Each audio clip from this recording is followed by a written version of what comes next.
And now we've come today to Radha Prem, Sri Radha's love for Krishna.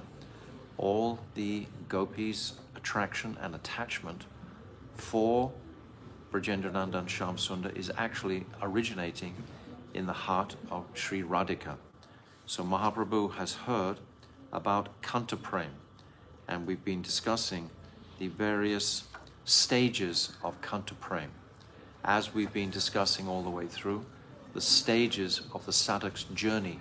These are all stages to appreciate Varnashram, Nishkarma Karma Yoga, Sharanagat, Gyan Mishra Bhakti, Gyan Sunya Bhakti, and then Prem in Shantaras, and then in Dasyaras, Sakyaras, Vatsalyaras, and then yesterday and the day before we were discussing the Prem of the Brijabasis, the nature of this Prem. So this whole Sangvad is immaculate. It's completely a beautiful, concise ladder of the journey. And Mahaprabhu himself has given this. Mahaprabhu wanted to give this to the conditioned souls through this pastime with Rai Ramananda. Mahaprabhu's preaching is just so glorious in so many ways. He's inaugurating this age, giving us the facility to access all these truths through the Mahamantra, giving us these remarkable truths of Parakya Rasa, Chintya Veda, Veda Tattva, etc.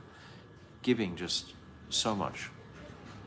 So now he's requesting Ramananda Rai to speak even more than Kanta Prem. So this is where we're up to page 109 in the book here. And we'll start here. Radha Prem, Sri Radha's love for Krishna, 897. Ihara madhye radhara prem sadhya shiromani yahara mahima sarva shastrete vakhani. Within the Kanta Prem of the gopis, Sri Radha's Prem for Sri Krishna is the topmost essence of all perfection, and the glories of her love are described in all the revealed scriptures. Commentary by my Gurudev. The proper understanding of Kanta Prem is the Prem of the gopis of Braj for Sri Krishna. Sri Rai Ramananda became amazed to hear how deeply Mahaprabhu could relate to the astonishing moods that he had just described. It is impossible for sadhaks to attain the Prem of Sri Radha, which is the crown jewel of all perfection.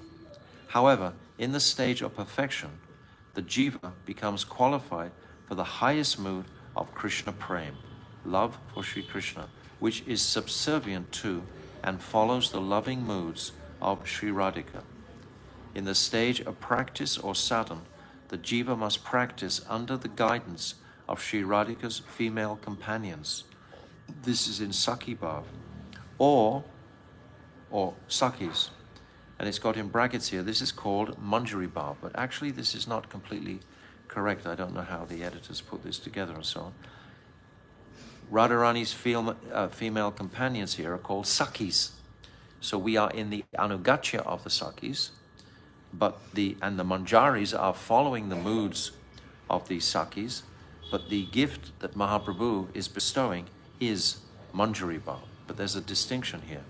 So this bracketed section is an addition of the speciality of Mahaprabhu.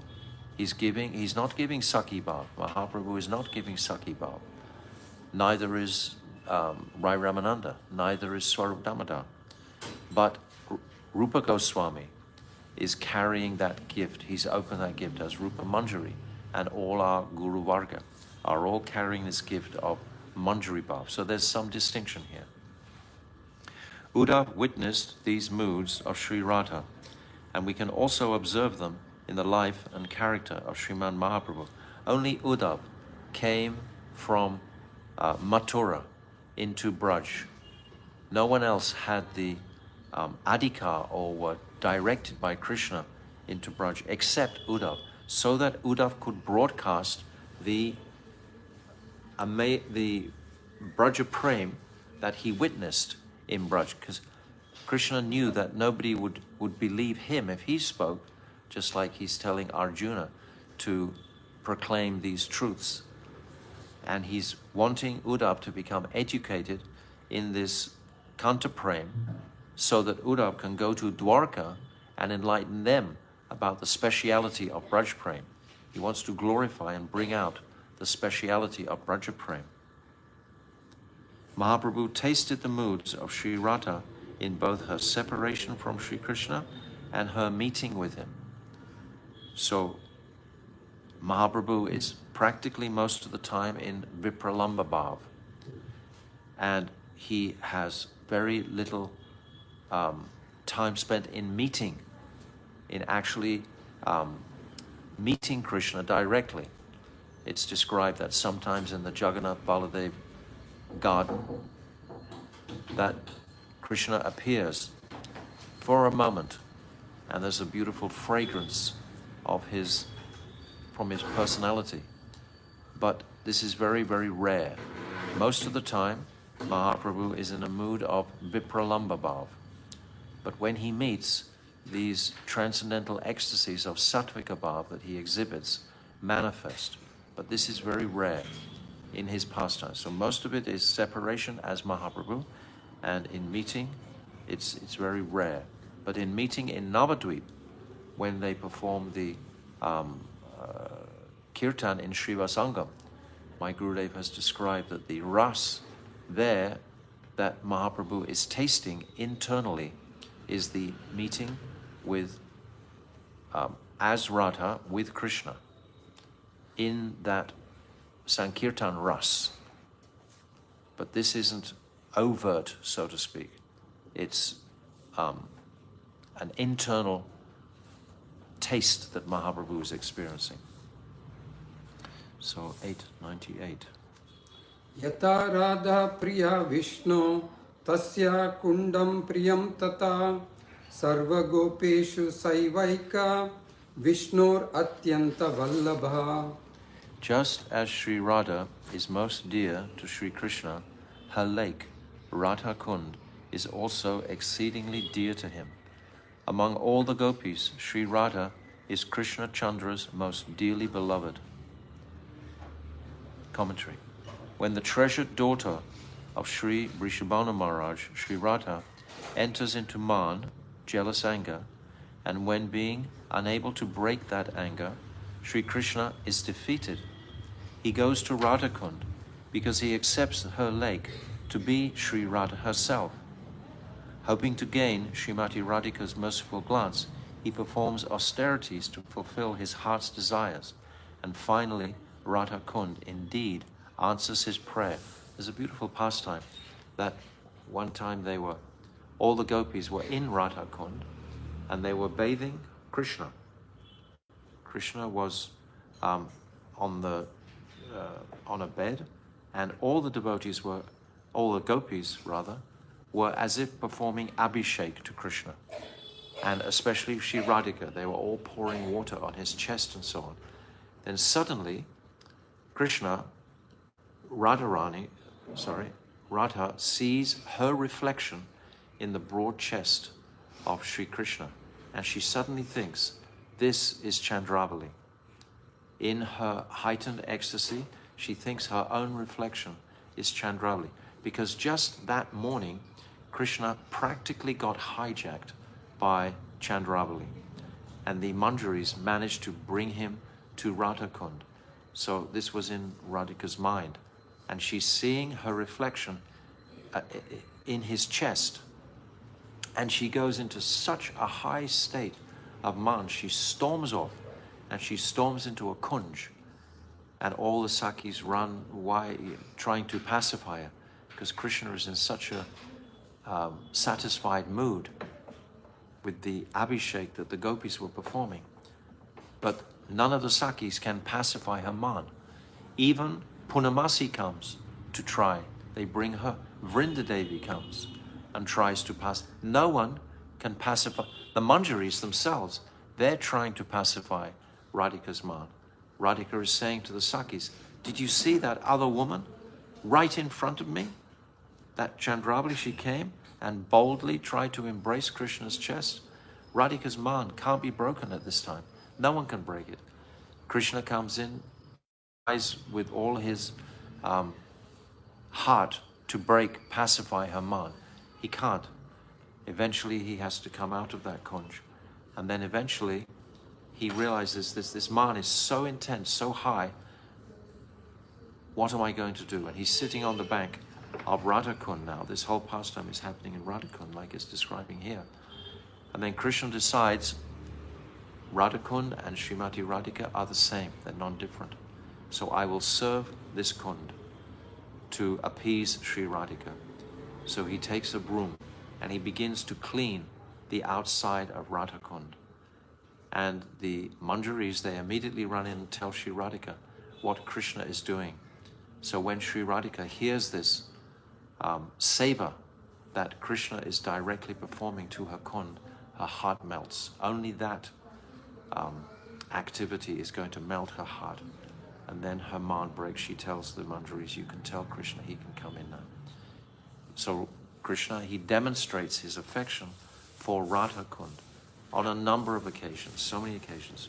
So here, there's this one beautiful verse by Raghunath Das Goswami describing the nature of Radhakund. Agaripurapi yatnad atra devya prasada prasarakrita kataksha prapti kama prakamam anusarati yaduchai snana sevanu bandhaihi tadati surabhi radha kundam yevashrayo me. For the pleasure of Srimati Radhika, even Sri Krishna himself, yearning to attain her merciful sidelong glance, performs difficult austerities at the very precious and fragrant Radhakund, regularly bathing and carefully observing all the appropriate rituals to appease Radhika, giving us, conditioned souls today, the complete conviction that Radhakund is totally non-different to Srimati Radhika. May that supremely enchanting Radhakund be my shelter. This is Raghunath Das.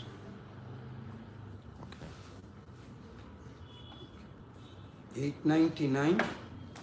Anaya radito nunam bhagavan haririshvaraha yanno vihaya govinda prito yam anayadraha. This is from Srimad Bhagavatam 10:30-28. O Sakis, the gopi whom Krishna has taken away to a secluded place, leaving aside all of us, must have definitely worshipped the Supreme Controller, Sri Hari, very grandly, in a beautiful way. So there's a commentary on this. This verse has a confidential meaning. The special gopi mentioned here is the crown jewel of all Sri Krishna's beloveds. Therefore, her name is Radhika. So this is the only time Shukadev Goswami alludes to her name in the whole of the Srimad Bhagavatam. This is the one verse where he says, Anaya Radhito Nunam.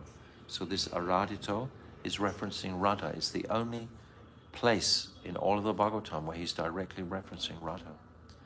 These words were spoken by the Vipaksh gopis because they didn't recognize Srimati Radhika's rivals during the Maharas Leela that took place under the full autumn moon.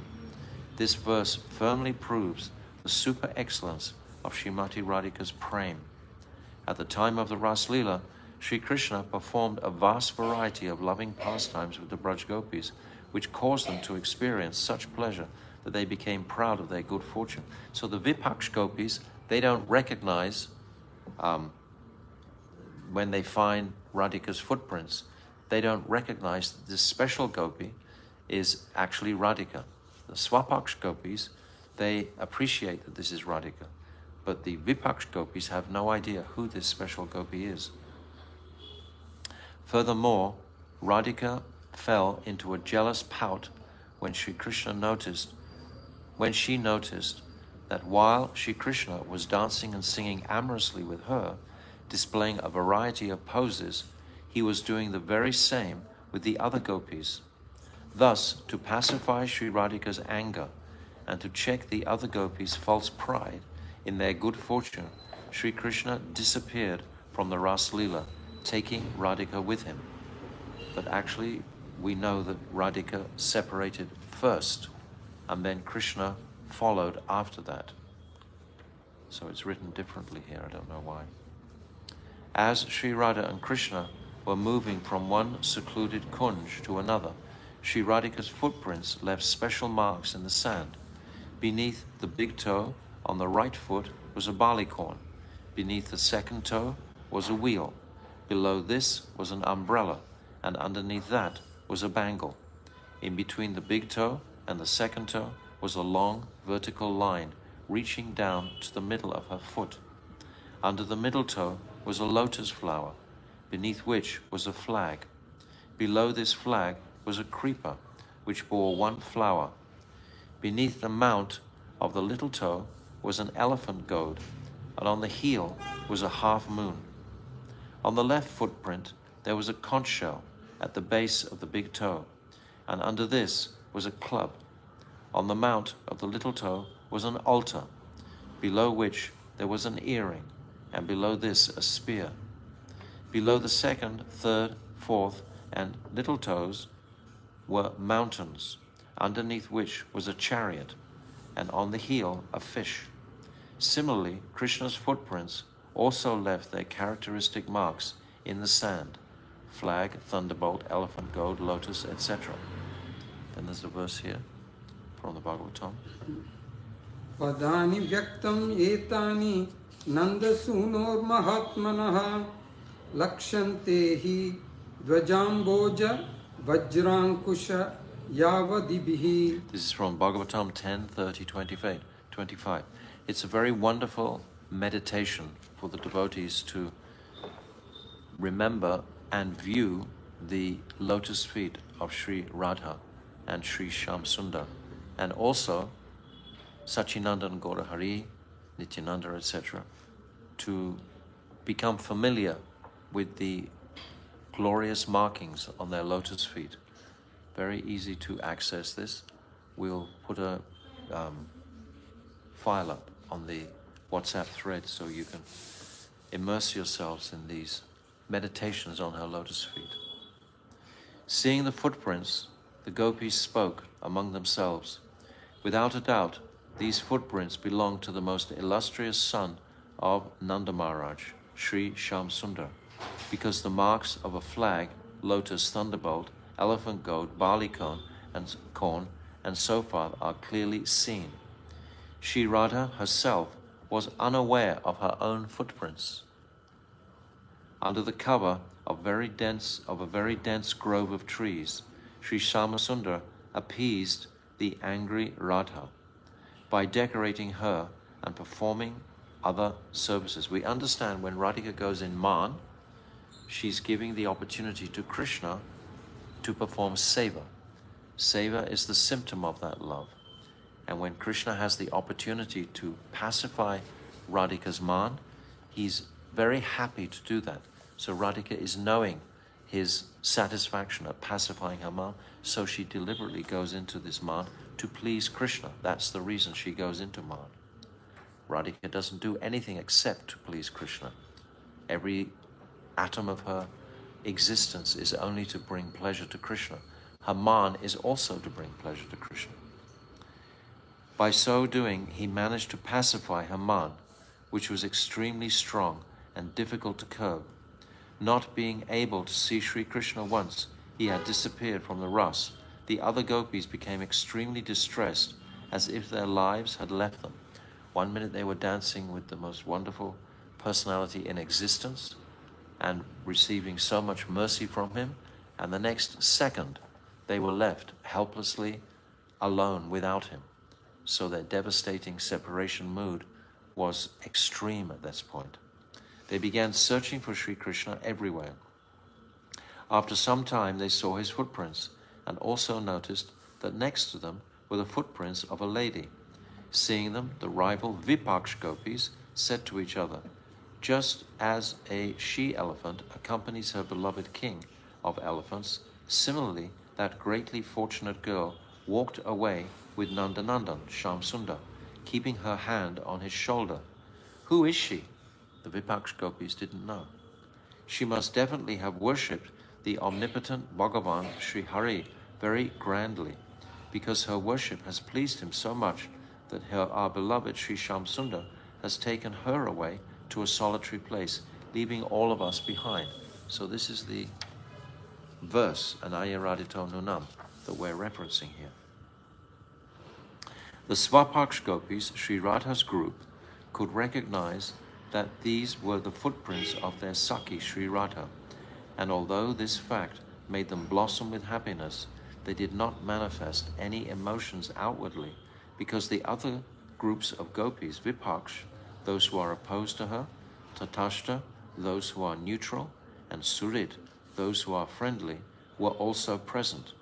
If these other groups had understood that the footprints belonged to Sri Radha, their anger towards her and their jealousy of her would have only increased. Therefore, as if ignorant of whom the footprints belonged to, the Svapaksh gopis continued following them. Bhaktivinoda Thakur has written, Radhika Charana Padma Radhika Charana Padma Sakala Shreyera Sadma Yatane ye nahi aradila Radha Padankita Dham Vrindavana Yaranam Tahayena Ashraya Karila Radhika Bhava Gambhir Chitta Jeba Mahadir Ghana Sangha Nakaila Jivane Kemana She Shamananda Rasa Sindhu Snanananda Labhi Hebu Jaba Yekamane Radhika Ujjvala Rasera Acharya Radha Madhava Shuddha Prema Vicharya Ye Dharila Radha Pada Paramayatane Se Paila Krishna Pada Amulya Ratane Radha Pada Bina Kabu Krishna Nahi Mile Radha Radha Sira Krishna Sarva Vede Bale Chodata Dhana Jana Kalatra Sutamita Chodata Karama Gena Radha Pada Pankaja Madhurata Sevana Bhakti Vinoda Paramana. Jai, Jai, Jai. Thank you, Prabhu. For those who never take shelter of Srimati Radhika's abode, Sri Vrindavan, which is beautified by the marks of her lotus feet, which are the abode of all good fortune, for those who never worship Sri Radha's lotus feet, for those who never take the association of Sri Radha's devotees, whose hearts are fixed in her worship and whose moods are very deep and grave, please consider how it will ever be possible for them to obtain the joy of bathing in the ocean of bliss that comes from serving Sri Shamsundar. Sri Radhika is the Acharya of amorous love. The pure love between Radha and Madhav is meant to be discussed and contemplated. Only those who carefully take full shelter of the lotus feet of Srimati Radhika may very easily attain the priceless jewels of Sri Krishna's lotus feet. Without taking her shelter, it is simply not possible. All of the Vedic scriptures declare that those who within their hearts consider themselves to be maidservants of Sri Radha can easily attain Krishna. This is the conclusion of all Siddhanta that we're hearing here. This is the opinion of, the verdict of Bhaktivinoda Thakur and all our Guru Varga. Go on. Page 114, 800. Prabhu kahe aage kaha sunite pai suke apurvamrita nadi vahe tomar mukhe. Upon hearing the previous verse, Mahaprabhu's voice choked up and he said, "Speak more, Rai. Hearing this gives me tremendous joy. An unprecedented, unparalleled, and astonishing river of nectar is flowing from your mouth. 8:101 चुपी करी राधा के नीला गोपी गणेर धरे अन्यापेक्षा हैला प्रेमेर गादाता न स्फुरे. Rai, by the verse Anai Radhito Nunam, you have implied that Sri Krishna secretly took Sri Radha to a solitary place out of fear of the other gopis. Consequently, one might think that she is just like the other gopis, since it may be understood that he did not steal Sri Radha away directly before them, as he loves them as well. If he had stolen her away directly in front of the others, they would have become angry. Seeing that Sri Krishna is dependent on other gopis, the intensity of Srimati Radhika's prema is not established as superior to theirs. So Krishna couldn't take Radhika away from the Ras Leela. Radhika wanted to increase the intensity of bliss for Krishna. This is why she left, secretly alone. But Krishna knew instantly, just by the sound of her ankle bells, that she was no longer part of the ras, the dance. And he knew, so he left also, but he didn't leave overtly with her in front of all the other gopis, otherwise that it would have created such jealousy and so on. So he did it very covertly, very quietly. After Radha had left, then Krishna disappeared. 8:102 Radha लगी गोपीरा यदि साक्षात करे त्याग तबे जानी राधा या कृष्णेरा गादा अनुराग. If Sri Krishna had rejected all the other gopis by taking Sri Radha away directly before them, then one could understand that Sri Krishna's passion for Sri Radha was deeper. So my Gurudev explains here. Srila Bhaktivinoda Thakur explains how Sri Krishna's profound, exclusive love for Srimati Radhika could not manifest in front of the other gopis. Fearing them, Sri Krishna secretly stole Radha away from the other gopis during the Ras Leela. Only in this way was the complete and ultimate mellow actually reached, and Rasa Leela was accomplished. Removing Radha from that situation pacified her man, and then it was possible to quell the other gopis' pride in their own good fortune.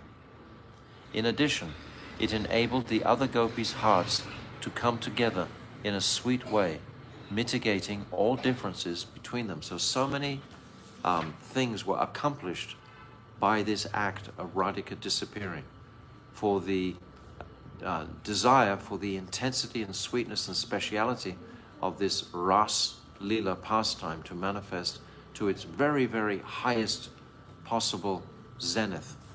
So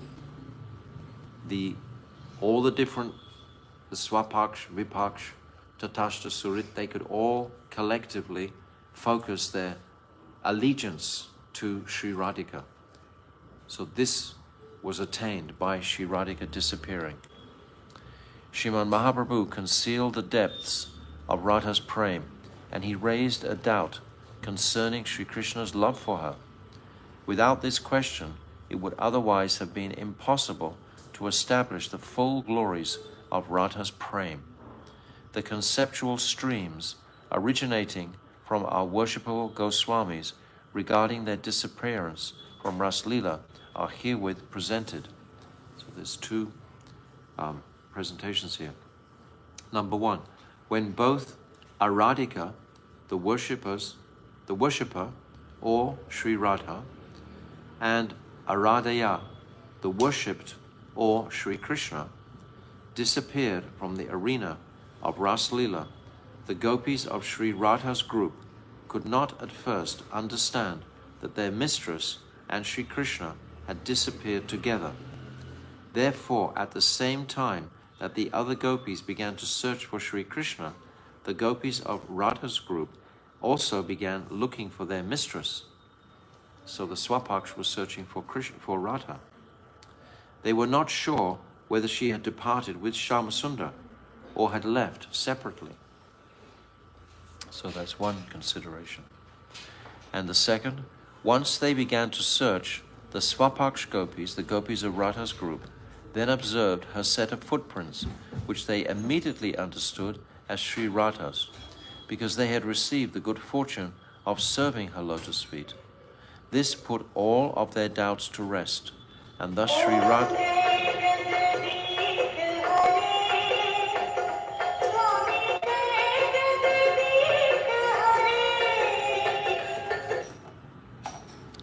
That's the front doorbell here, where we stay. Usually we take the battery out, but today we forgot. This put all of their doubts to rest, and thus Sri Radha was perfectly established as the most beloved of all Sri Krishna's dear gopis. So this was the intention, was to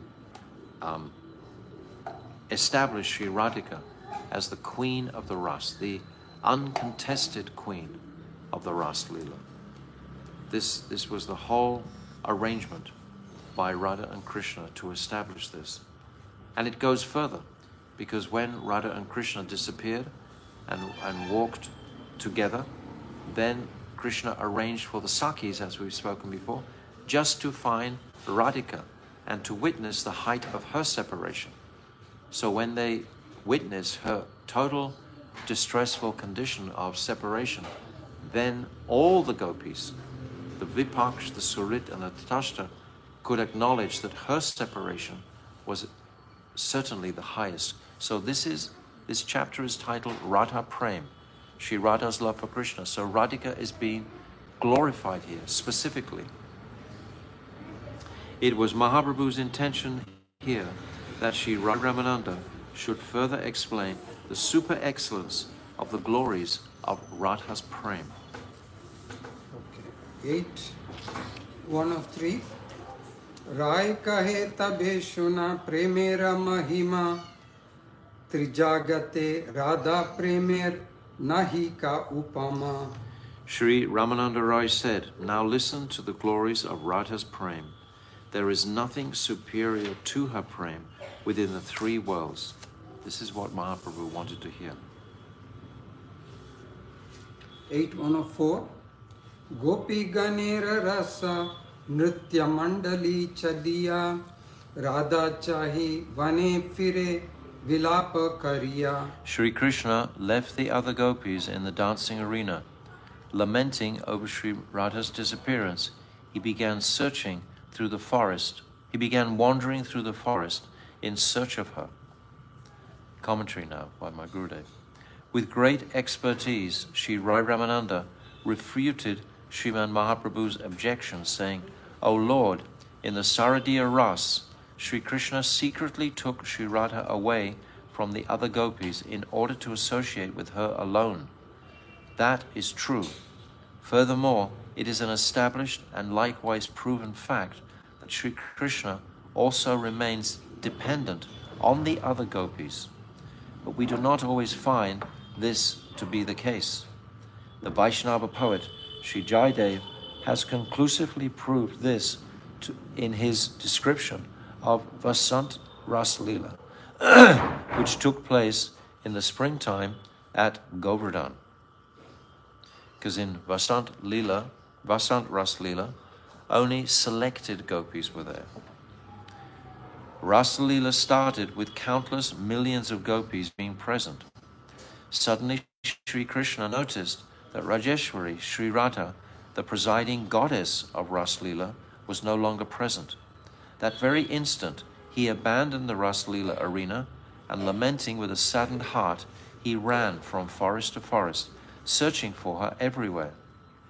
Millions of gopis were still waiting at the dance arena, but Sri Krishna did not once look at them again, not even to tell them where he was going. He ran off in front of everyone, not waiting for any other gopi. From this account, we can identify Sri Krishna's unwavering and heightened attraction for Sri Radha. So this is all accenting Radha's Prem. Even if we derive our understanding from Sriman Mahaprabhu's description, our worshipful Goswamis have explained that when Sri Krishna sometimes shows attachment to other gopis, the desire to taste varieties of ras must be the cause. There are so many different flavors of ras. Radhika is the highest, but there are other flavors also within the heart of each other gopi. When Radhika understands that a particular gopi has extreme anurag for Krishna, she will make the arrangement for Krishna to come to that gopi, to experience that anurag of that particular individual gopi. If Krishna had stolen Sri Radha away directly in front of the other gopis, their pride would not have been destroyed. Rather, jealousy would have arisen in them instead, and then the great Rasa festival would have been over. By referring to this verse, Sriman Mahaprabhu draws further attention to the description of Vasanti Ras in Gita Govinda, composed by the great poet Sri Jayadev Goswami. 8:105 Kamsharir api samsara vasana bandha shrinkalam radham adhaya hridaye tatyaja vraja sundari. This is from Gita Govinda, chapter 3:1. His heart bound by the chain of Radha's love, Kangsari, Sri Krishna, the enemy of Kamsa, firmly clasped her to his chest, and taking her away from the sight of the Ras Leela, which is the complete essence of all his desires, he left aside all the other beautiful Braja maidens. Itas tatastam anusritya radhikam anangabhana vranakhinna manasa kritanupata sakalinda nandini tatanta kunje vishada madhavaha. This is Gita Govinda, the next verse, 3:2. Struck by Cupid's arrows, Madhav ran here and there along the banks of the Jamuna, searching for Sri Radha. Becoming despondent and not finding her, he wept in a kunj. So this is the pastime principally of Gita Govinda, this intense separation that both Radha and Krishna are experiencing. Neither are meeting at that point. This is the beauty of this Govinda, Gita Govinda. During the Vasanti Ras, as soon as Sri Radha left the Ras Leela arena, the flow of nectar immediately stopped, despite millions of gopis being there. When Sri Krishna saw that Rajeshwari Sri Radha was not there, he also left straight away to go looking for her. He did not even tell the other gopis, "Wait for me for a moment, I am coming right back." In fact, in the presence of Sri Radha, he does not mention an attachment for any other gopi. The arrows of Kamadev, Cupid, mentioned here are the arrows of Radha's prema specifically. These arrows so much wound Sri Krishna that he cannot even remain on his feet. Just as a diseased person has need of a healthy person's assistance, similarly the afflicted Sri Krishna can only again become healthy by the medicine of Sri Radha's darshan. Do any of the other gopis possess this kind of power? It is only Sri Radha who completely fulfills every object of Sri Krishna's desires. Afflicted by the fire of Cupid, Sri Krishna searched for Sri Radha, but in vain. He became so deeply affected by separation that upon remembering her prema, he fell into an unfathomable ocean of self-reproach. He understood that he had indeed behaved with Sri Radha as he had with the other gopis, even though she deserved greater honor. Repeatedly falling down and getting up, all the while reproaching himself, he came to a kunj on the bank of the river Yamuna, where he thought, Praneshwari Sri Radha, the mistress of my life, must have come to this kunj. But when he did not find her there, he fell into an ocean of despair and began lamenting. So Krishna, by the mercy of Radhika, is experienced this intense vipralamba, this intense mood of separation. And Mahaprabhu is hearing this description. coming from the lotus mouth of Ramananda Roy. And Mahaprabhu is melting when he's understanding this. So these are very profound descriptions of this Ras Leela and the dramatic exit of Sri Radha and Krishna immediately following. And all of these explanations are heightening the glories of Radha's prem. So this is where we've come to today in our description of Radha Prem. Tomorrow we'll continue more and we'll hear more about the prem of Sri Radhika. So Sri Rai Ramananda Sangbad Ki Jai. I put a very beautiful, or we're putting a very beautiful little video on the WhatsApp thread, which is of a young girl, South Indian girl. She's singing and speaking this Rai Ramananda Sangbad, practically up to the place where we are now. She doesn't go further because these are very confidential matters where we're coming to. So she's speaking all these verses, very, very beautiful. So I would encourage you all to take a few minutes to watch that very beautiful video that we're posting now, because it encapsulates the whole Rai Ramananda Sangbad in a very beautiful way. So, Srila Gurudev Ki Jai, Gopal Bhatta Goswami Pad Ki Jai, Sri Ramchandra Kaviraj Ki Jai, Go Premanande, Hari Hari Bol.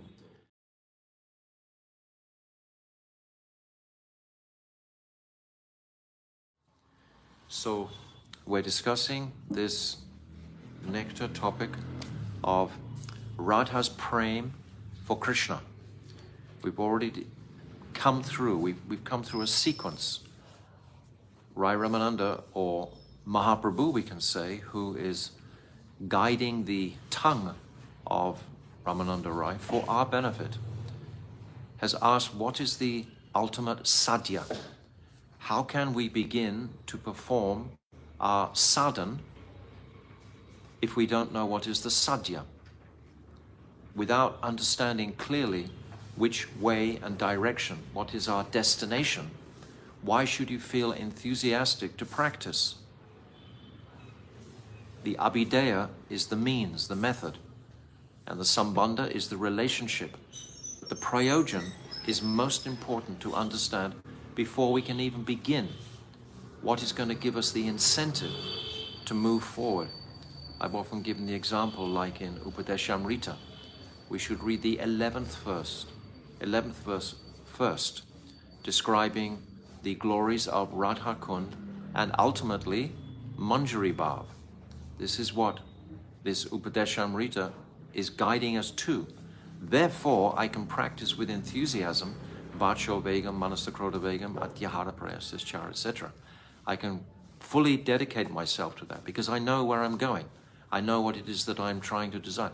This whole Sangbad is described, the title of Bhaktivedanta Swami's Prabhupada's book is In Search for the Ultimate Reality. The ultimate reality. This is where we're going. We're describing the sadhya. So this description of Radha's prem, this is where we've reached. We've come through Varnashram system. No, that's not the sadhya. We've come through Nishkarma Karma Yoga. No, that's not the final goal. We've come through Sharanagat. No, that's not the final goal. Gyan Mishra Bhakti, that's wonderful, but it's not the final goal. Gyan Shunya Bhakti, that's also wonderful, but it's not the final goal. Even Prema Bhakti. Prema Bhakti was described principally on the back of Shantaras. It's the initial stage of Prema Bhakti. And Shantaras was described in connection with Prema Bhakti. And then Dasyaras. Mahaprabhu is happy with that, but go further. Then Sakyaras, then Vatsalyaras. Nectar topic, Vatsalyaras. And then Kanta Prem, the prem of the beloveds of Braj. Even Mahaprabhu is going beyond that. Now we've come to Radha's prem for Krishna. Radha's love for Krishna. So see the sequence.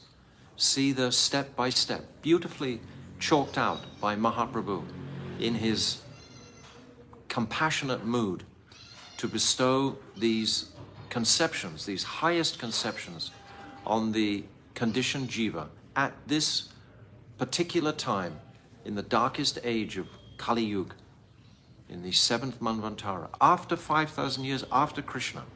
He's come to explain who was Krishna. Without knowing the teachings of Mahaprabhu, no one can understand Krishna, because no one could understand the precepts of Braja Prem. So Srila Krishnadas Kaviraj, he describes these very beautifully in chapter 4 of Adi Lila. In chapter 4 of Adi Lila, he's describing Radha's Prem. So if Rasamanjari Didi is listening, you please put this document that I requested this morning onto the WhatsApp group so that everyone can look at this now. This is titled The 4 Reasons for Mahaprabhu's Advent. But if we look on page 2, it's describing the 3 desires Mahaprabhu wanted to fulfill. This Sri Radhaya Pranaya Mahima Idrishovanaiva. This Mahima. The first one is Mahima, which is the greatness, the glories of Radha's Prem. This is what we're discussing here. Krishnadas Kaviraj is opening out what he coded in the Adi Lila chapter 4. And he gave us actually 7 principal descriptions of Radha's glory, which constitutes Radha's Prem for Krishna. So this is the topic that we're discussing now.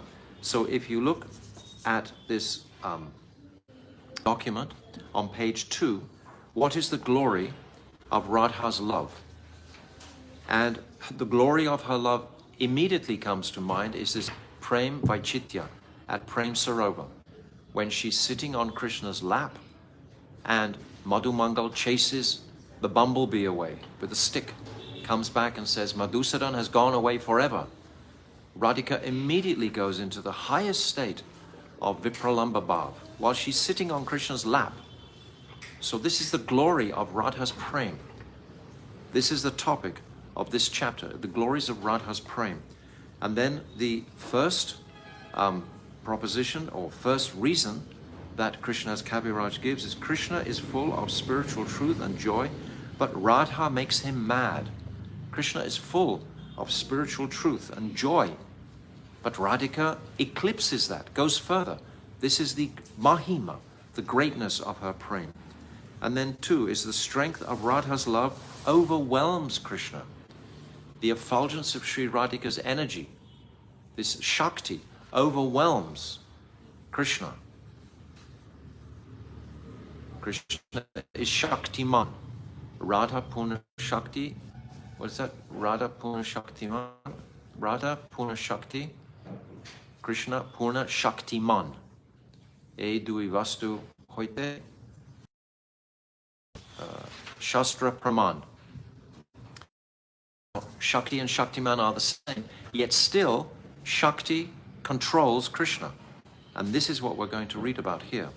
I'm saying this to supplement the understandings of what we're reading, because it's not so simple just to understand my Gurudev's commentaries, keeping up with it.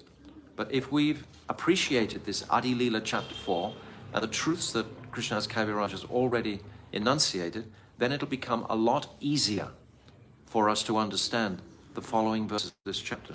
So number 3, Radha is Krishna's teacher and Krishna is the dancing pupil. We see in Vrindadevi, she's asking Krishna, she's come in the courtyard of Sri Radha, and Radha is asking Vrinda, oh, do you know where Krishna is? And Vrindadevi says, oh, he's in Radhakund. Radha says, oh, what is he doing in Radhakund? Vrindadevi says, he's dancing. And Radha says, oh, well, who is his dancing teacher? And Vrinda responds, oh, you are Radha. He's seeing you in every leaf, in every bush, in every blade of grass. He's just seeing you. You are his dancing teacher. And Radha has her man as her stick to control Krishna in this instance. So she is controlling Krishna. She's his dancing teacher. And then what pleasure in Krishna Radhika experienced by 10 million times. 10 million times. Radha experiences Rudha and Adi experiences Mahabhav. He doesn't experience his own greatness is so splendid, but he can't taste it himself as Krishna. He sees himself reflected in a column, and he wants to embrace that reflection, but he can't, because he's the Vishaya, he's the object. But he has to take the Ashraya position, the taster, in order to experience himself. So this is the who is Mahaprabhu. This is his first desire, to taste the Mahima.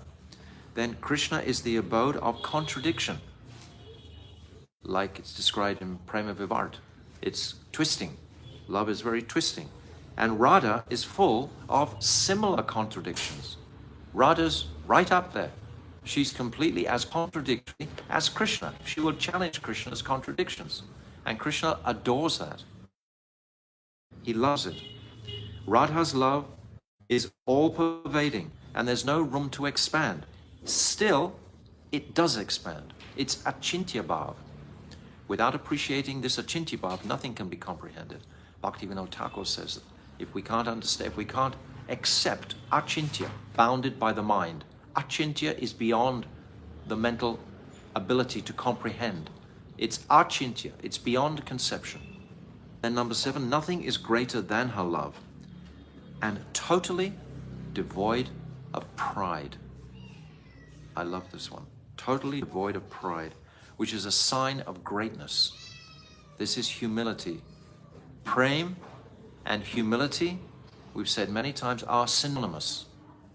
Prem and humility are just like pride and envy. They are synonymous. If someone is very proud, he's very envious of everybody else. Or if he's very envious of everybody else, he becomes very proud.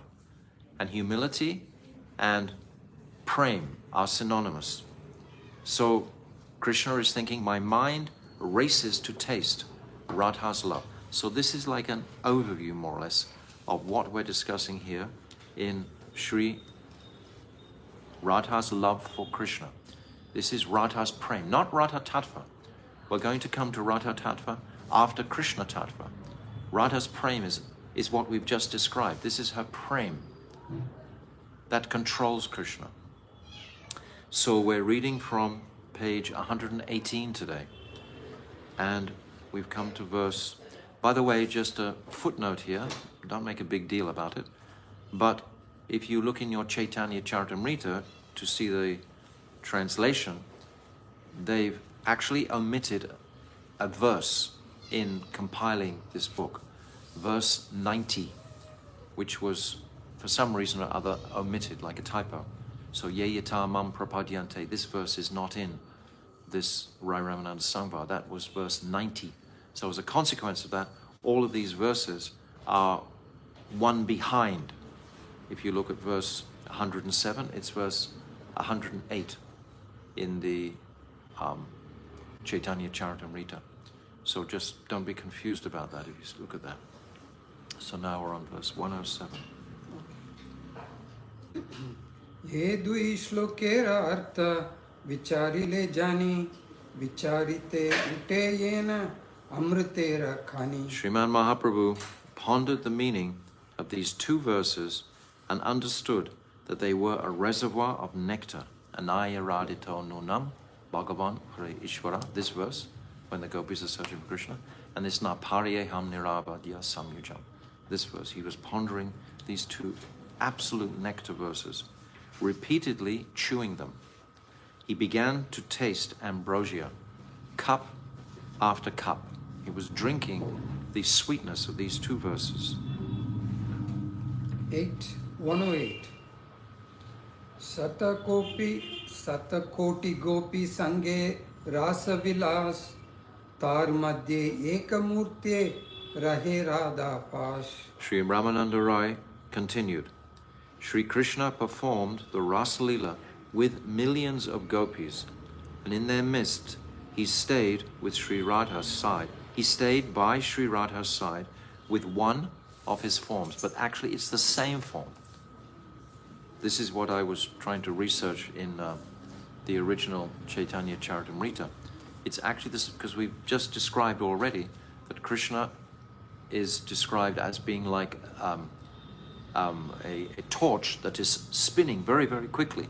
It's one torch, but it's looking like a circle of torches, like a circle of light. So Krishna is like that. Otherwise, it would have the fault of Aishwarya in the Ras Leela. This is how Srila Vishwanath Chakravarti Thakur explains also. So he stayed beside Sri Radha as he stayed behind each of the other gopis. So 109 Sadharana preme deki sarvatra samata Radhara kutila preme haila vamata. Seeing that Sri Krishna's love for her was the same as his love for the other gopis, Sri Radha exhibited a contrary or leftist mood, Vamyabhav, because it is the nature of prem to be crooked. We've just described that in the language of contradiction. Crooked. It's crooked. Although both Madhurya sweetness and Aishwarya opulence are not only present, but also complete in Braj. Aishwarya is complete in Braj.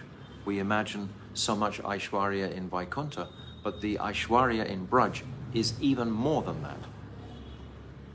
But it's not overt, it's covert, internal. Whenever the necessity to present itself arises, did I say everything? Oh, sorry. The opulence stays in a hidden form under the auspices of sweetness. Underneath the sweetness. The sweetness overwhelms the opulence. So the sweetness is so great that there has to be, that it covers any smell of.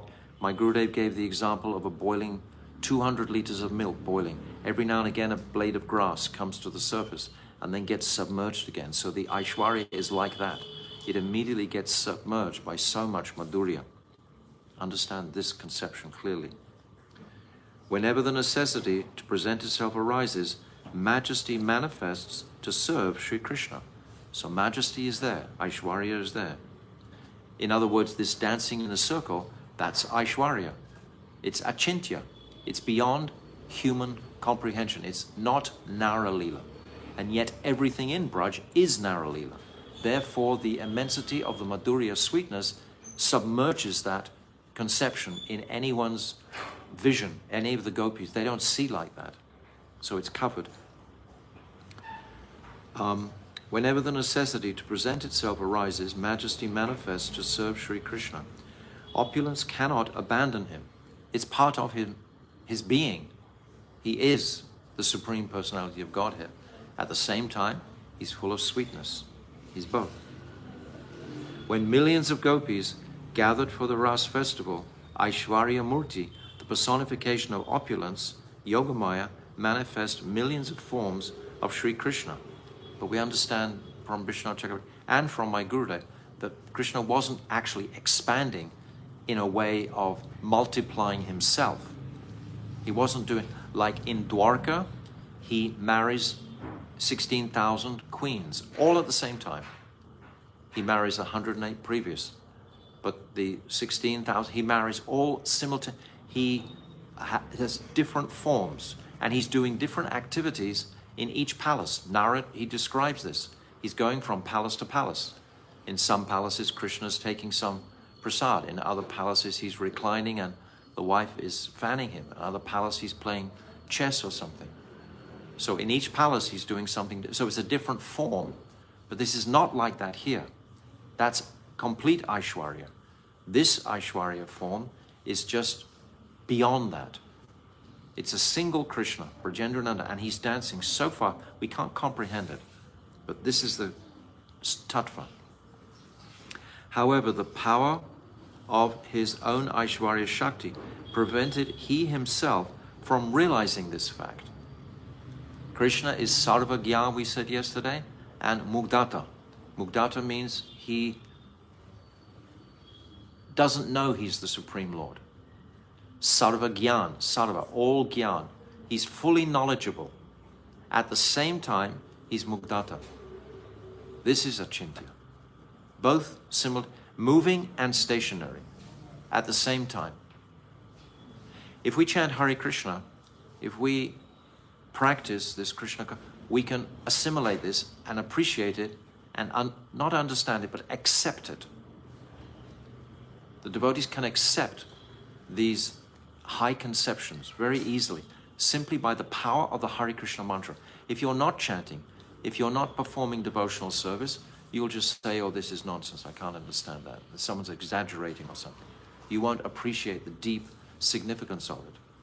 The deep significance is that it's not ultimately the Aishwarya manifesting.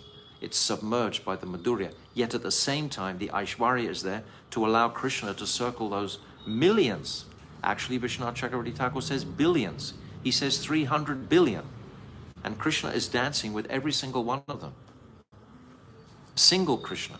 And he's even adjusting their clothes, etc. Their trolleys and their ankle bells, their hair if it gets in the way, and their earrings, etc. Wiping the perspiration from their foreheads.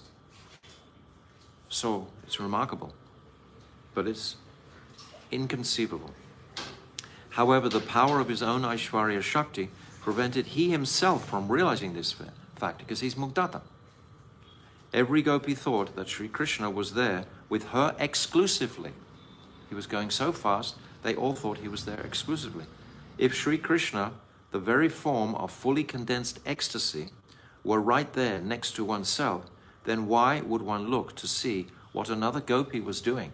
In other words, the other gopis couldn't see Krishna dancing with everybody else, but Radha could.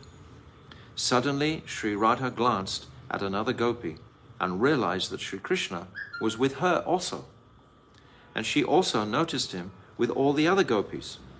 She could perceive that Sri Krishna would leave one gopi and move to the next, then leave that gopi and go on to the next, and dance with each of them. Suddenly she beheld Sri Krishna there, with her also. Seeing this, she became angry. Radhika, understand this fully. Radhika never becomes angry. She never becomes jealous. These are words that we just have to use to describe an indication. This man is not, don't think, oh, Radharani's an angry person. She's always getting angry or something. Or, she's jealous. Radharani never gets jealous. If she knows that some particular gopi has developed the anurag, the qualification to be with Krishna, the desire, the hunger is there, she will go to that gopi and request that gopi, you go to Krishna. And that gopi might say, oh, I have too many things in the house to do. Radhika will say, I will do them for you. You go to Krishna. That's not envy, that's not jealousy. So Radhika doesn't get that. She doesn't become angry. Maybe Lakshmi becomes angry, but Radhika doesn't become angry. She goes man. We've spoken before, every atom of her being wants to please Krishna. Anger is sort of like a harsh term. It's not like that. It's, how would you describe it? Another word is, we always use this word, sulky, angry. These are the terms we use because that's all the language we have. But what would you say? What another? She becomes in man. Actually, that's what it is. She becomes in man. That's the word. And that indicates that now Krishna has to serve her directly to break that man. Only Radhika can go into a high state of man. The other gopis try to do it, but Krishna just can ignore them. If Chandravali does that and does it for a day or two, Krishna won't even be thinking of Chandravali. She'll just be sitting there. But if Radhika does that, then Krishna, he can't tolerate even more than a day or two. So there's so many pastimes of this. She beheld Krishna there, and with her also. Seeing this, she became in man, because she understood that all along he had been sporting with other gopis. He has come to me last. He is a magician and a debauchee. When she says magician, or when my Gurudev is saying magician here, That means the whole achintya aspect. He loves all the other gopis just as much as he loves me. Srimati Radhika's crooked prem took on a leftist mood, and she became angry and indignantly left the rasa arena. So try to supplement the sweetness and beauty of this situation with the language, which is quite harsh, we can say, in a sense. It's actually so much softer simultaneously. The reality is there that she leaves because she's in high man. But anyway, the language. This has been translated from my Gurudev's work. My Gurudev had such eloquent Hindi, such beautiful Hindi, and would describe these conceptions in a very sweet, palatable way. But when it becomes translated into the more gross English language, it seems to lose that sensitivity sometimes. So verse 110. Over. 110. Aheriva gati premna swabhava kutila bhavet ato hetor hahetcha chati. The movements of prem are naturally crooked like a snake. Therefore young lovers experience man. That is, they become sulky, sometimes with a cause and sometimes without a cause. Sa-hetu and nil-hetu. These are two descriptions. Sometimes without any reason, Radhika will go in man, just to bring Krishna to a more exciting, intense greed to be with her. Bilba? 8, 111, 114. Krodha kari rasa chadi gyela mana kari tarena dekiya vai vyakula haila hari samyak vasana krishnera ichcha rasa lila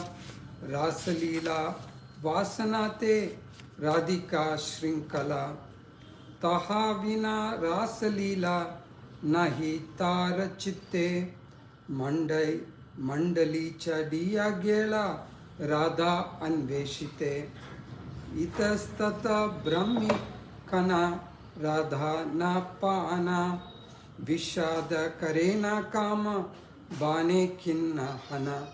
Sri Radha became jealous, and with good reason. Thus, that means sa-hetu, there's a reason for this. She left the site of the Ras Leela.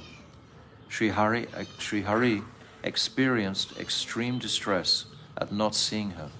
Ras Leela is the condensation of all Sri Krishna's yearnings, and thus, certainly, it is his most prominent desire. Radhika fills all his desires. Sri Radha is surely the vital link of the chain of his desire to perform Ras Leela. Without her presence, Sri Krishna did not feel happy within his heart, and therefore he left the Ras Leela to search for her. He looked everywhere, but when he could not find her, being pierced by the arrows of amorous desire, he became hopeless and wept. This is the description in Govinda, Gita Govinda. This is all about this particular pastime. Very beautiful for our meditation. Mahaprabhu loved the Gita Govinda. He read or listened to the verses regularly. Here the purpose of Radha's anger is not to fulfill her own desires, because she does not have even the slightest desire for her own happiness. Prem is crooked by nature. Thus, contrariety automatically arises. Which enhances the taste of prem. This contradictory mood, it intensifies. All of a sudden, one of the lovers thinks that they're going to be frustrated in fulfilling their desires, so they become more eager. Because all of Sri Krishna's desires are present within his Ras Leela, it was his primary desire to perform this Leela. And in fulfilling his desires, Sri Radha is the crucial link. Actually, Sri Radha herself is the reason that Krishna desires to enact Ras Leela. And thus she is the supreme abode of this pastime. This is why, despite the presence of millions of other gopis right in front of them, Krishna also left that place. Describe that Krishna walks away like an elephant. An elephant can only walk upstream. Only someone as big and as strong as an elephant can walk up. So Krishna walked away against the current and desires of millions, billions of gopis. He had the capacity to leave them and to walk away from them. This is remarkable just to consider that act. Krishna is leaving all those gopis who love him so much, but not as much as Radha. This is the glory of Radha. This is what we've just discussed from the Adi Leela, chapter 4. It is obvious that Sri Krishna did not take away Radha by stealth. The statement here is very clear. Owing to Man, she left Rasa Leela on her own. Yes, it was indicating earlier on that she left with Krishna, but no. Sri Krishna was wounded by Kam, but this does not mean material lust. Rather, it is the mutual eagerness between lovers to give one another happiness. This utsaha, this eagerness of Krishna to give happiness to Radha. Sri Radha's tendency to perform amorous service is of the highest standard. Furthermore, as long as Sri Krishna has not fulfilled her desire, he feels pain in his heart. You just have to think about all this yourselves. It's beautiful. There's so many understandings in this paragraph. Okay. 8, 1 and 5. Shatakoti gopite nahe kama nirvapana tateti anumani Shri Radhike raguna. Even millions of gopis were not able to extinguish the calm of Sri Krishna. From this alone, one can infer the greatness of Radha's qualities. Without her, Sri Krishna's desire to taste Kanta Prem would not be met. So this is the Mahima that Mahaprabhu wants to taste. Go ahead, Prabhu. 8, 1 and 6. Prabhu kahe ye lagi ailama tomastane se sabha tattva vastu haila mora jnane. After hearing the deep explanation of Prem Tattva from Sri Rai Ramananda, Mahaprabhu became very satisfied, and with a choked voice he explained, Rai, I have come to see you to receive knowledge of all these tattvas. My coming to you has proven successful. 8, 117. Ebe se janilun sadhya sadhana nirnaya age ar ache kichu sunite manahai. I have understood the tattva of both the sadhya and the sadhan. Here, the sadhya is mentioned first, and then is the sadhan. This is what we said at the beginning. Without clearly knowing which direction our compass should be, why should we perform the sadhan? The means to achieve it. But please speak further. It's just like in the Bhagavatam. We have Sambandha in the first 9 cantos. Then we have the Prayojan, the goal, and then the 11th and 12th cantos are the method to attain the goal. They are the Abhideya Tattva. It's the same. You have to have the Prayojan first and then the Abhideya. Exactly like the Srimad Bhagavatam. Please speak further, for my mind desires to hear more. Even after hearing such a deep deliberation on Sadhya, Sadhan Tattva from the lotus mouth of Ramananda Rai, Sriman Mahaprabhu's curiosity was still not pacified. It seemed that he wanted to know more about the special glories of Sri Radha's nature. This is the Mahima. Therefore, he cleverly yet indirectly asked, 8, 118 and 119. Krishnera Swarupa kaha Radhara Swarupa Rasa kon tattva prema kon tattva rupa Kripa kari ye tattva kahata amare Toma vina keha iha nirupite nare. O Ramananda, what is the nature of Sri Radha and of Sri Krishna? What is Rasa Tattva? In addition, what is the intrinsic nature of Prem Tattva? Please be merciful and explain all these truths to me. Except for you, there is no one else who can explain these things. 8, 120 to 122. Rai kahe iha ami kichu na jani, tumi ye kahavo se kahi ami vani. Tomara sikshaya padi yena sukha pata, sakshat ishvara tumi ke buje tomara nata. Hridaye prerna kara jihvaya kaho vani, ki kahiye bala manda kichu na jani. Hearing Sriman Mahaprabhu's question, Sri Ramananda Rai said, I do not know anything about this subject. I utter only those instructions you speak through me. Whatever teachings I receive from you, I recite just like a parrot. You are directly the Supreme Controller. Who can understand your drama?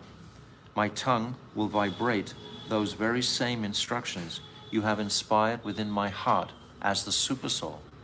Whether I am speaking correctly or incorrectly, I do not know. This is not just Ramananda Rai's humility. This is the reality of the situation. Mahaprabhu is giving us this. 123. Prabhu kahe mayavadi amita sannyasi, bhakti tattva nahi jani, mayavade bhasi. Hearing Ramananda Rai's humble words, Mahaprabhu said, I am a Mayavadi sannyasi. How can I understand Bhakti Tattva? I always remain entangled in Mayavad philosophy. Comment. We should understand that these words spoken by Sriman Mahaprabhu in full humility were actually meant to conceal his real identity. 124 and 125. Sarva bhauma sange mora mana nirmala haila, Krishna bhakti tattva kaha tahara puchila. Teho kahe ami nahi jani Krishna katha, sabe Ramananda jane teho nahi eta. Staying with Sarvabhauma Bhattacharya, my mind has been purified. I inquired from him about the fundamental truth of Krishna Bhakti. However, he said to me, I do not know topics of Krishna. Sri Rai Ramananda knows everything, but he is not here now. 126.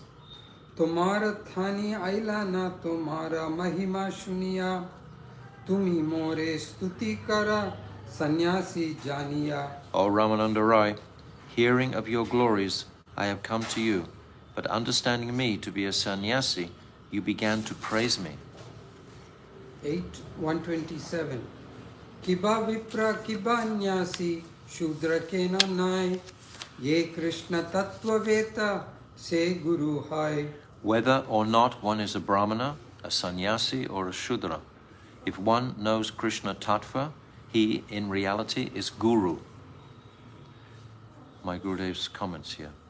By this statement, Mahaprabhu's intention... Oh, Prabhu, can you turn that light on? By this statement, Mahaprabhu's intention is that Ramananda Rai should not entertain the idea that because Mahaprabhu has accepted birth in a Brahmin family and is also a sannyasi, he cannot take religious instructions from a Sudra. For anyone following Varnashram Dham who desires to receive religious instruction and initiation, a guru from the Brahmin caste is indispensable. Yet because knowledge of Krishna Tattva is the supreme goal of all jivas, the scriptural conclusion is that anyone who knows Bhakti Tattva is actually a spiritual master. It is said, Tat vijñartam sa gurum eva bigachet samitpani strotriyam brahmanishtam. Mundaka Upanishad 1.2.12. In order to obtain knowledge of the supreme truth, one must approach a bona fide guru who knows the Vedas and is fixed in the absolute truth, taking ingredients for sacrifice in hand. Varnotameta cha gurau satiya vishrute picha swadeshatota vanyatra nedam karyam subhartina. Sri Hari Bhakti Vilas 1.51. So here we've reached a very high place in the description of Radha's prem, and this can only be comprehended when one is fully under the tutelage of Sri Guru. So now this commentary is supporting that understanding. If a famous Brahmana spiritual master is present in one's own district, a person who desires auspiciousness will not travel elsewhere to accept initiation from someone other than him. So he will come to that person. He won't go window shopping around everywhere. A person from a low caste should not undertake the work of bestowing mantras, thus becoming an initiating spiritual master. A qualified person of a high caste should not receive a mantra from one in a lower caste. These are ordinary mundane instructions meant for those who have pride in their caste. We see how Shyamananda was not from a Brahmin family, and yet he accepted so many Brahmins, Rasikananda for example, and Narottam Das Thakur also from a Kayashta family, and accepted so many Brahmins. So it seemed to cause a lot of disturbance amongst all the smartas at that time. So we have a history of the success of these instructions in Mahaprabhu's Shishyas, like the second generation, so to speak, Narottam, Shyamananda, and Srinivas. However, for those pure persons devoted to bhakti, who are devoid of the false ego arising from caste, this regulation does not apply, like in the, I just would have said, Narottam, Srinivas, and Shyamananda. Instead, the prescription for them is that only those who are knowledgeable in the science of Sri Krishna, expert in the process of devotional service, and expert in tasting devotional mellows should be accepted as spiritual masters, whether they are from a Brahmin family or from a Shudra family. The Sattvata scriptures, the Vaishnava scriptures, explain that those who have taken initiation into a Vishnu mantra are known as Daivi Adhika, meaning that they are even superior to the Dvijas, the twice-born Brahmanas. This is because an ordinary Vipra, Brahman, is only qualified for Karma Kand, whereas a person initiated into a Vishnu mantra possesses the qualification for the topmost religious process called Bhagavat Dharma. It is stated in Sri Chaitanya Bhagavat that such darshan of the absolute truth, Parabrahm, as was revealed to Sri Haridas Thakur, who was born in a Yavan outcast family, was really achieved even by Lord Brahma, the creator of the material castes, what to speak of those who merely belong to the highest castes. In Bhakti Sandarbha, Sri Jiva Goswami draws evidence from Garud Purana as quoted below, and stipulates that a single Brahman who performs many sacrifices is superior to 1,000 ordinary Brahmins, but one devotee of Vishnu is superior to 1,000 of these Yagnika Brahmanas, and just one exclusive devotee of Sri Krishna is superior to 1,000 devotees of Lord Vishnu. Brahmanam sahasrebhya satrayaji vishishyate satrayaji sahasrebhya sarva vedanta paraga sarva vedanta vitkotya Vishnu bhakto vishishyate Vaishnavanam sahasrebhya ekantyeko vishishyate. We are all so fortunate. I hope you appreciate my dear friend here, Bilvamangala Thakur. In his house where I'm staying, he has so many books on Sanskrit language, etc. And this is the fulfillment of his studies through the years. Gaudiya Acharyas like Narottam Thakur and Narahari Shakar Thakur and Sri Mukunda Datta, Sri Kanu Thakur, Sri Shamananda Prabhu and Sri Rasikananda Prabhu appeared in other castes such as Kayashta, Vaidya, Gopa and Karna. Actually, Ramananda Rai is a Karna caste. Nevertheless, many Brahmanas and Kshatriyas accepted initiation from them. The verdict of all bona fide scriptures is that regardless of the Varna or Ashram from which the spiritual master comes, the real prerequisite is that he must be a Vaishnava. With regard to this point, Sri Hari Bhakti Vilas 140-41 quotes these verses from the Padma Purana. Mahakula prasutopi sarva yajneshu ikshita sahasra sakadayaicha na guru syad avaishnavaha. Every time we quote from the Hari Bhakti Vilas, we should always remember Sanatana Goswami, who collected the verses, but it was Gopal Bhatta, who we spoke about yesterday, who compiled this Hari Bhakti Vilas. Even if someone takes birth in a high-class family, is initiated into the performance of all Vedic sacrifice, and is even a Brahmana, learned in 1,000 branches of the Vedas, but yet is not a Vaishnava, then he is not qualified to be Guru. Grihita Vishnu Dikshako Vishnu Puja Paro Naraha Vaishnavo Bihito Bigner Itarosmat Avaishnavaha. A Vaishnava is one who is properly initiated into a Vishnu mantra and who is dedicated to the worship of Vishnu. Apart from these, there are no other Vaishnavas. Now, commentary by my Gurudev.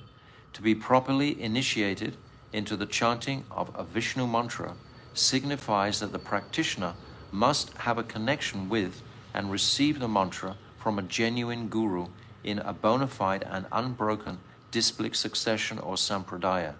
Sri Gautamaya Tantra states, Sampradaya vihini iye mantras te nishval mataha. That mantra which is not taken from the Amnaya Parampara, or in other words heard directly from Guru Parampara, that begins with Sri Krishna and descends down to Brahma, Narad and other rishis, is nishval, or fruitless. We see Srimad Bhagavatam is descending from Krishna to Lord Brahma, to Narad, to Vyas, to Shukadev. Jiva Goswami Pad conveys the meaning of the word Vipra as one who is expert in Paravidya, or the topmost knowledge. Actually, this Paravidya is synonymous with Bhakti. Thus, a Vipra is really one who is expert in the performance of Bhakti. Sri Shankshep Vaishnav Toshani 10.16.2 may be cited in support of this Siddhanta, wherein it states, Veda Pratad Bhavad Vipraha.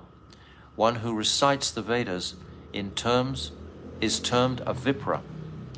Vipra. Vipra or Vipra? Vipra. Vipra. The principal result of reading the Vedas is that one receives Divya Gyan, or transcendental knowledge. This knowledge goes hand in hand with Vaishnava Diksha, because an understanding of one's relationship with Bhagavan comes through the mantra one obtains upon initiation. This is the Sambandha Gyan. Thus, by receiving Diksha, the status of Vipra is attained as a concomitant result, secondary result. 128. Sannyasi baliya more na kariha vanchana Krishna Radha tattva kahi purna kara mana. O Ramananda Rai, do not cheat me by thinking me as a sannyasi. Please fulfill my heart's desires by describing the tattva of both Sri Krishna and Sri Radha. 129 and 130. Yadyapi Rai premi mahabhagavate taramana Krishna maya nare achadite tatapi prabhura icha parama prabala jani leha raye raman haila talamala. Sri Ramananda Rai was a Mahabhagavat and thus full of prema. His mind could not be covered by Sri Krishna's illusory potency, Maya. Furthermore, he knew the inner identity of Mahaprabhu. Despite this, because Mahaprabhu's desire was so strong, his mind became restless. Comment. Although Ramananda Rai plainly realized and acknowledged the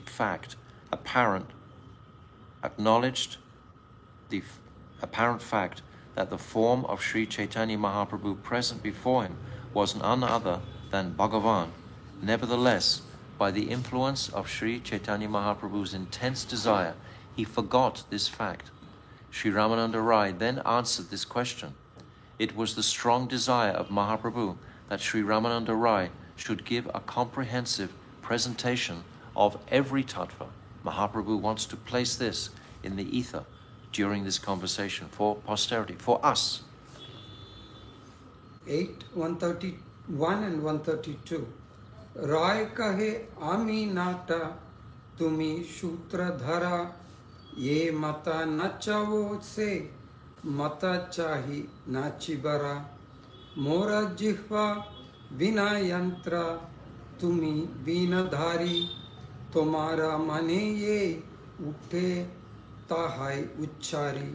Sri Ramananda Rai said, I am only a puppet and you are the puppeteer pulling the strings. I will dance as you make me. My tongue is like a veena, and you are the musician playing the veena. Whatever your mind desires to hear, I speak. So this is, we can say Vishaka is in front of Shamasundar, and he's inspiring her to speak. These tattvas, for so many things are apparent here. Mahaprabhu's own Sakhi Bhav has been ignited by his association with Vishaka or Ramananda Rai. His dormant Sakhi Bhav, which was not ignited in Navadvip. He was tasting the Mahabhav during those nocturnal kirtans at Srivas Angam. But that Vipralamba Bhav, which he so much desired to taste, the glories of Radha's love, the wonderful qualities in him that she alone could relish, and the happiness that she experienced from receiving the sweetness of his love, wasn't fulfilled entirely in Navadvip. It's fulfilled entirely in the Gambhira, in the company of Lalita Sakhi, Swarup Damodar, and Vishaka, Rai Ramananda Rai. So this is what is beginning here. Because after this Ramananda Rai Sangvad, Mahaprabhu goes back to Puri, and then he journeys to Vrindavan, because he hasn't fulfilled that desire yet, through the Jarikanda forest. He meets Rupa Goswami in Prayag on his return from Vrindavan, sends Rupa to Vrindavan. Then, as he's returning, he comes to Varanasi. He meets Sanatan Goswami for 2 months in Varanasi. And then he instructs him fully in all tattvas, particularly Sambandha. And then from there, he goes back again through the Jarikanda forest. And then he remains for the next 18 years in Puridam. So he's been away for 6 years. During that time, this conversation has taken place. Then he returns for 18 years. Then for 6 years, he's celebrating the Ratha Yatra regularly, with all the devotees coming down from Bengal every year. Then he's requesting them regularly, please don't come anymore. And gradually, for the last 10 years, the intensity of his bhajan, where he tastes the full height of Radhika's Vipralamba, manifesting the sattvika bhavs of Rudha and Adi Rudha. Everyone can see them. So it's Aishwarya, Dham, Puri, even though what he's tasting is the most high sweetness, but still it's been exhibited as an Aishwarya. No one else exhibits these sattvika bhavs, becoming like a tortoise, falling in the ocean, having his all limbs elongated, etc. This is Aishwarya bhav, because everyone is seeing this is not human-like pastimes. Tears coming out of his eyes is not human-like pastime, so it's Aishwarya. But internally, there's this height of Vipralamba, particularly this separation mood. So now we've come through a glorification of Radha's prem, not her tattva. This is her prem. And that prem I described at the beginning of today is described in the Adi Lila chapter 4 by Krishna's Kaviraj. But now it's opened out even more in this chapter. So tomorrow we'll come to Krishna Tattva. Then we'll proceed to Radha Tattva. And then we'll come to an even higher Tattva for our meditation, which is Gopi Tattva, Sakhi Tattva. That's even higher again.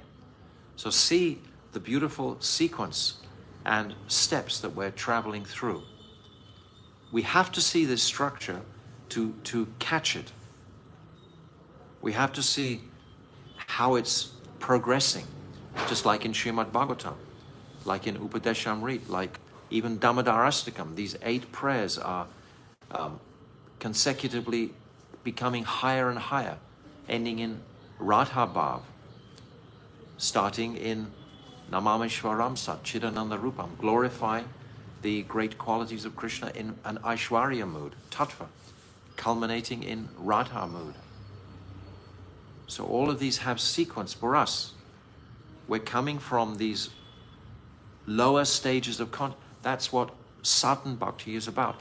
But unless we've got the vision, the sadhya, so even if we're not fully able to grasp these topics, we should appreciate this is the sadhya that's been indicated.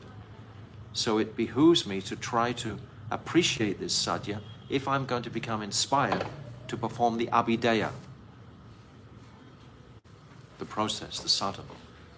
Sadhana bhav, sadhana bhakti, bhav bhakti, culminating in prema bhakti. Kleshagni shubhada, moksha lukhatakrit sudulava. What's the next one? Shri Krishna Akashani Sasa.